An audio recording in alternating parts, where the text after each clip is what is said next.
Hey guys, welcome to How to Solve YouTube channel. In today's video, I am going to show you how to create shortcut in Snapchat. Alright, first of all, you have to do is to go on the Snapchat. Go on the app over here. Then take a picture.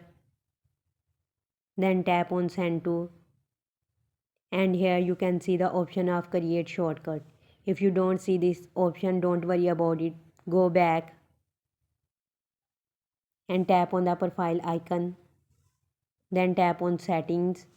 In settings, you have see the bunches of options. Scroll down, search for permissions, tap on permissions, and from here you can enable your shortcut option. In my case, I have already enabled shortcut option.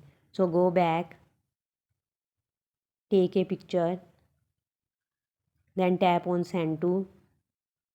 Here tap on create shortcut and select one which you want to send shortcut. Then choose a emoji.